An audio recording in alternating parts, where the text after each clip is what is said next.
mahomby ny fampizarana mba hahatonga ny faritra iroborobo eto Madagasikara sy ara-iasa amin'ny vahintoy izao. Manomboka amin'ny taona 14 ka hatramin'ny 14 dia tetikasa 12 no mbola iarahana amin'ny frantsay eto amintsika izay mitetina ray faingodimy tapitrisa euro. France, Norvège, Suisse, Allemagne no firenena européenne miara-miasa betsaka amin'ny Madagasikara hatreto eo anivon'izay vondrom-paritra na ny coopération décentralisée izay. Sena ny fandiresaka antoko politika vetivety aloha sika ny ampirendre ny antoko politika eto Madagasikara ao anatin'ny fotoana fijoroan'ny antoko politika ny vanim-potoana tiavan'ny firenena ankehitriny tamin'ny sabotsy teo nambara tamin'ny fomba ofisialy ny fijoroan'ny antoko politika afiasa izay manana ny fohibeny ao Antsirabe ao. Fidisoa Andriamaservelo Fendrandriamalala. Miainga avy amin'ny fandiniana ny zava-misy ny anan'ny firenena malagasy nandritra ny 20 taona lahazona fahalovantena ny fiorenany antoko politika fiasa na finoana arahinasa. Hitondra fomba fijery sy fanaovana politika vaovao ity antoko ity izay tsy naorin'olo tokana na natao ho an'olo tokana. Tsy manavaka finoana ny fiasa satria manaja ny finoana anan'ny malagasy amin'ny maha-malagasy azy. Midika koa fa tsy afa-misaraka ny finoana sy ny asa. Isan'ny targetra ny antoko vaovao fiasa ny mifototra amin'ny soa iombonana izany hoe fitondrana anasoavana ny sahirana. Noho izany ny olombelona tena velona manana asa mendrika sy mahavelona manakasina miaina am-pilaminana sy ampahalalana eto amin'ny taniny eo anivon'ny tontolo iainana mahateo ity no fototra iorenany. Hiezaka ity antoko ity hampanaja ny soatoavana malagasy dia ny fihavanana sy ny mahaolona. Tamin'ny 17 febroary 2020 no niorina ny antoko fiasa antoko politika nasionaly izy io na dia eto Antsirabe aza no misy ny fohibeny. Nahazo fankatoavana ara-dalàna navoaka ny ministera ny atany tamin'ny 15 martsa 2020 araka ny nambarany filohany Valosoa Razafy-Mahatratra.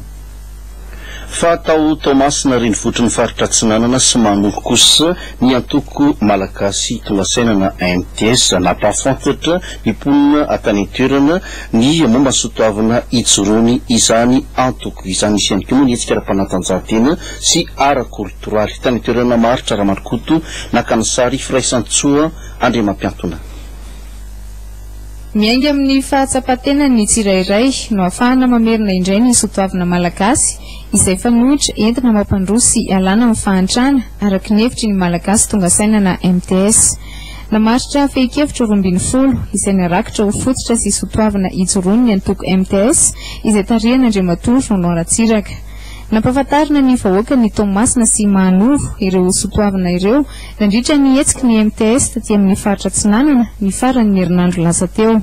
Ravensika maesiny mangarahara maesiny fivoarana malaky dia voalohany hoa tsy maintsy amena fahefana feno filoham-pirenena faharoa manaraka an'izany kosa dia mila lalam-panorenana tsika mba afaka mampandroso ny faritana rehetra eto Madagasikara tompona Nisy ny fifaninanana ara-panatanjahantena izay niresaka tanora lasivavy avy amin'ny faritra maro anjara.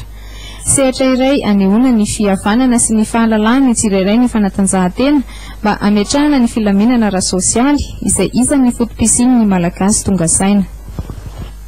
Zavatra afa-tanteraka kosa very olomanga iray ny firenena malagasy mitomandry omary ny alatsiny Pentecoste tany Frantsa Malalazo Raoulson nahafantaran'ny maro azy moa ny nisana nandritry ny fotoana maro ny toerana maso malagasy tao Frantsa momba azy fofoy no ofitin'ny Fidisoa Andriamaservelo sy Totson François. Nodimandry o Malalatsinainy i Malalazo Raoulson teo amin'ny 13 taona ny tany Frantsa. Masonvo malagasy nesa tany Frantsa izy taloha tamin'ny taona 1929 ka hatramin'ny taona 2012. Efa tale generalin'ny orinasa Ofafa tompoko lahy. Isan'ny nanamarika azy ny fiaraha-miasany tamin'ny mpanao gazety tamin'ny faramparany taona 1970 fonisy talen'ny generalin'ny Ofafa namatsy tsy tapaka fanafody ny mpanao gazety.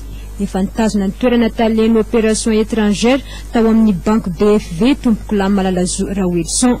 nahitana azy farany ampahabe maso moa tany Frantsa ny nanatreany ny Alhamady be ny 13 Marsa teo tany Seine ny eto amin'ny televiziona malagasy dia mirary fiononana feno ho an'ny fianakaviana.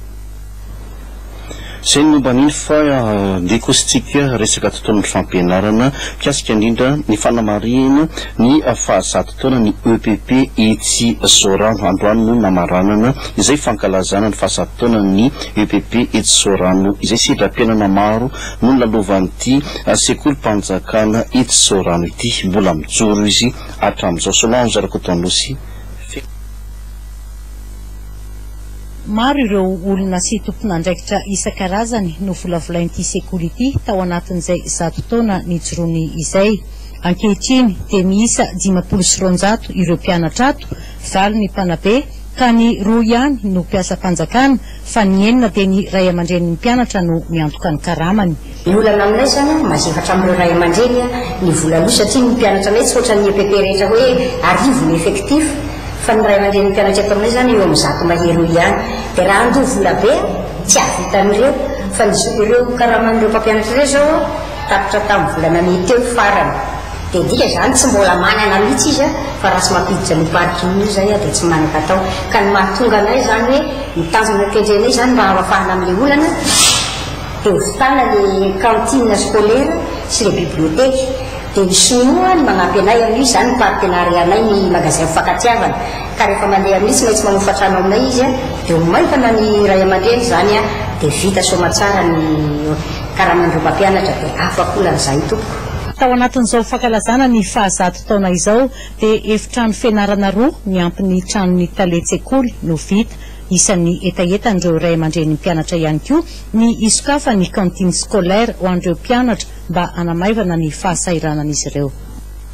Iresaka zavakanto indray aloha tsika ho any Antsiranana napetsiketsika ny tanàna sy namevana ny fifanakalozana eo amin'ny samy artista malagasy ny avy any ivelany no antony nananganana ny fikambanana Zolobe ny festival Zenzo atao Antsiranana tao. Isaky ny fetin'ny Pentecoste moa no anaovana ity hetsika ara-kolontsaina Andalambe ity ny farana omaly ny 2024 izay nentana mpanakanto fety Madagasikara sy afiatsy amin'ny nosy La Réunion. Tany toerana Christian Rakotaso.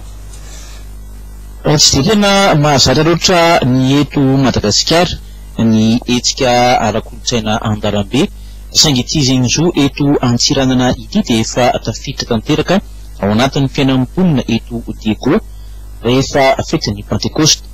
Hetsika ara-kolontsaina izay ahitana mpandihy, mpihira, mpanao teatra ary marionnette avy eto Madagasikara sy La Réunion.